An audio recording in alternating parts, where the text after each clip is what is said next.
ça aide quand on a beaucoup de produits sur son site pour le SEO, parce qu'il y a plusieurs descriptions de produits qui fait en sorte que tu sois référencé. Mais globalement, l'expérience client sera préférable et fera moins mal à la tête au client s'il peut choisir entre quelques produits. Un client qui est ravi, il ne va pas aller voir ailleurs. Alors la question c'est qu'est-ce que c'est qu'une expérience inoubliable? Alors déjà, une expérience inoubliable client en e-commerce sur un site en ligne, tout simplement, c'est une expérience que le client a adorée. C'est une expérience où le client va ressentir de l'émotion.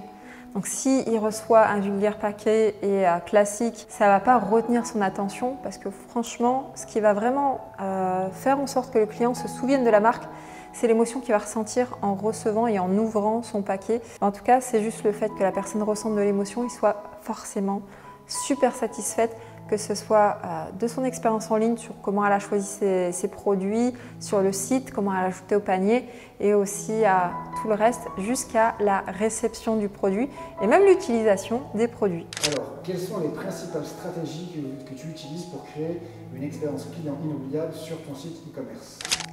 Déjà, la première chose, c'est pas d'avoir 1 million de produits en ligne.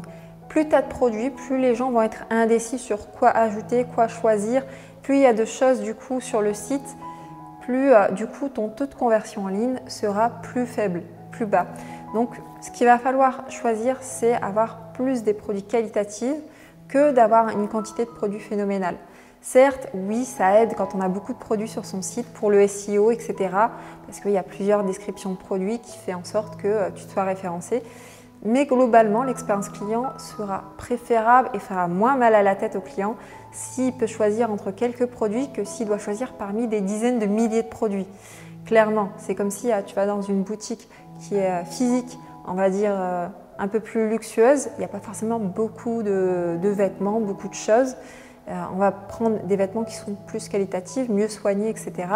Que si tu vas dans du prêt-à-porter où les rayons sont remplis, tu peux même retrouver des tables avec des montagnes de vêtements qui sont dégommés dans tous les sens. Ça va plus donner envie là où il y a moins d'articles mais plus qualitatifs que là où il y en a partout, sans dessus-dessous. Ça donne plus mal au crâne aux gens. Comment concevez-vous l'interface utilisateur de votre site pour qu'elle soit intuitive, agréable pour vos clients? Mais tout simplement, on va faire en sorte que ça soit aéré. Je vais prendre l'exemple du site Apple. Par exemple, quand on défile vers le haut pour justement descendre vers le bas, il y a mis en place très peu de texte, mais du texte bien expliqué et des belles photos. Donc déjà, on va faire en sorte qu'on ait des belles photos. Tout simplement parce que les gens achètent sur photo. Ils ne peuvent pas toucher, ne peuvent pas essayer, ils ne peuvent pas ressentir en gros l'émotion qu'ils veulent en ligne. Donc ce qu'il faut faire, c'est déjà avoir des belles photos qui donnent envie, qui donnent de l'émotion, qui donnent envie aux gens de se dire j'aimerais bien le tester, j'aimerais bien l'avoir. Donc faites attention aux photos. Ensuite, il faut un site qui soit épuré. Trop de photos, trop de photos, trop de texte, trop de tout, ça donne mal au crâne, ça ne donne pas envie. Donc là, ayez quelque chose qui soit épuré. Troisième chose, il faut pour moi un beau branding. C'est-à-dire qu'il faut choisir ses couleurs de sa marque, choisir sa police, avoir vraiment le branding qui soit vraiment à l'effigie de sa marque, qui soit vraiment respecté dans tous les sens. Donc il faut quelque chose qui soit, on va dire, uniforme sur le site et qui fait sens. Clairement, ça va vraiment aider pour que les gens se sentent bien sur le site et qu'ils aient envie de rester le plus longtemps possible. Et aussi pour le check-out, c'est-à-dire le panier, il va falloir qu'il y ait le moins d'étapes possible. Plus il y a d'étapes, plus le client peut prendre des excuses pour s'enfuir et ne pas passer à l'action et ne pas payer. Donc il faut qu'il y ait le moins d'étapes possible sur le panier afin que le client puisse passer à l'action et fasse son achat. Comment formez-vous votre équipe de service client pour qu'elle offre un service exceptionnel? Feedback et amélioration continue.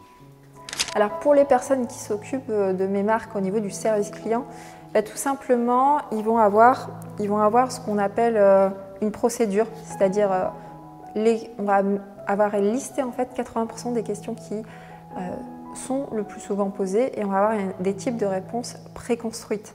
Donc ça c'est la base forcément, mais ça ne veut pas dire que ça correspond à 100% des questions. Donc là pour les questions qui sont le plus souvent posées, on pourra faire un copier-coller pour la personne sur les questions qui sont le plus posées. Ça ne sert à rien de réinventer une réponse si on a déjà la réponse qui est qui répond parfaitement bien de manière précise à la question. Et pour les questions qui rentrent en dehors, on va dire, du 80-20 et qui sont des questions dont on n'a pas pu prévoir, dans ces cas-là, chaque question, on va le rajouter dans le process, dans la procédure, on rajoutera les questions qui sont arrivées avec quelles réponses on peut apporter. Comme ça, au moins, on agrandit au fur et à mesure le process avec les listes de questions-réponses possibles. Mais en tout cas, on essaye de répondre le plus précisément possible et le plus rapidement possible au client. Tout simplement, un client qui a la réponse claire et de manière rapide, c'est un client qui va sûrement passer sa commande et on veut s'assurer qu'on a forcément un maximum de commandes parce que le client ou le prospect sera satisfait. Est-ce que tu peux me dire si par exemple, quand moi je reçois un colis qui vient de chez vous, est-ce qu'il y a une attention particulière qui est mise à ce colis ou c'est juste un colis lambda? Et si oui, qu'est-ce que vous avez qui fait que moi je vais avoir une expérience spécifique sur cet objet-là? Alors, l'expérience client au niveau du colis, de la préparation de la commande, elle est méga importante. Tout simplement parce que c'est là où la personne doit ressentir des émotions.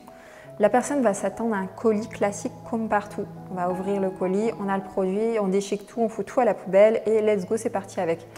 Non, si tu veux retenir l'attention du client et qu'il repasse commande chez toi, il va falloir lui apporter beaucoup plus qu'une marque lambda. Donc, j'entends par beaucoup plus, je vais t'expliquer ce que nous, on apprend à nos élèves et ce que nos élèves font. Je vais te prendre l'exemple, tu pourras aller voir sur son compte Instagram qui est vraiment très très beau et où tu as des vidéos d'unboxing de ses commandes. C'est la marque Antique Paris de Iman. Iman d'ailleurs, où j'ai tourné une interview d'Iman sur son expérience au niveau de sa marque, où on l'a aidé justement à créer et à vivre de sa marque, qui aujourd'hui a quitté son CDI et en vit pleinement. Je te conseille du coup de regarder cette vidéo, je te la mets juste ici. Tu pourras la regarder après celle-ci si tu le souhaites, pour justement avoir son retour d'expérience et comment elle fait justement pour faire une expérience d'unboxing incroyable. Donc ce qu'elle fait Iman, c'est ce que je conseille aussi à tous mes autres élèves, c'est tout simplement déjà de prendre un packaging qui soit aux couleurs de ta marque, qui réponde au branding de ta marque. Donc on va commander, je ne sais pas, par exemple, un joli carton, un joli emballage. On va commander des choses pour justement caler le produit dans la boîte. On va ajouter le spray de parfum, c'est peut-être le classique pour certains. Mais quand on ouvre une boîte et que ça sent bon, ça libère une émotion chez la personne. On ne s'attend pas à ce que ça sente bon. Et le fait qu'on ouvre et que ça sente bon, c'est plutôt agréable. Donc là, on libère une sensation, une expérience qui va être agréable pour lui. Donc le spray de parfum. Ensuite, on va pouvoir emballer le colis et le mettre à l'intérieur. Plus il y aura de fioritures, de choses en plus, plus l'expérience client va être inattendue et belle pour le client. Donc Iman, dans son cas de figure, elle l'ouvre du coup sa boîte, elle met du coup de quoi caler ses produits avec comme de l'effet de paille, quelque chose comme ça. Elle emballe du coup par exemple ses produits et ses bijoux, parce qu'elle a une marque d'accessoires de mode, ses bijoux dans les boîtes à l'effigie de sa marque qu'elle place du coup sereinement dans la boîte. Ensuite, elle a des cartes édition limitée qui représentent l'univers de Bridgerton. Donc ces cartes, cette collection du coup limitée, déjà elle a été faite par une IA qui a transformé les cartes qui sont uniques. Donc il n'y a pas de possibilité de, on va dire, de droits par rapport à Bridgerton qui sont, on va dire, pris. Là c'est vraiment des cartes qui sont uniques qu'elle a fait avec l'application Midjourney et qu'elle a imprimé de chez elle. Elle glisse la carte de collection limitée, édition limitée, dans le packaging. Elle rajoute d'autres, on va dire la carte de visite en plus. Et après ça, elle prend ce qu'on appelle un peu comme un petit fil un peu en paille, couleur paille, quelque chose comme ça, où elle vient justement emballer, serrer pour faire comme un présent cadeau. Après, elle referme du coup la boîte. Elle a même rajouté du coup une fermeture du colis avec un tampon à la cire. Et le tampon à la cire est à l'effigie de sa marque. Et elle referme le tout. Donc c'est pour te dire que tout a été pensé dans les moindres détails, en ajoutant vraiment plein de choses dans la boîte, en ajoutant plein de choses qui soient belles, qui sentent bon et qui soient beaux à voir, pour justement que le client, quand il va faire son unboxing, il va ressentir de l'émotion, il va être content, il va se sentir bien, il va ressentir des choses agréables, incroyables, qu'il n'aura pas ailleurs. Donc tous les petits plus que tu peux mettre, tout ce qui est en plus, vas-y, rajoute-le, ça va te démarquer, ça va faire plaisir à ton client et un client qui est ravi, il ne va pas aller voir ailleurs, tout tout simplement. Super.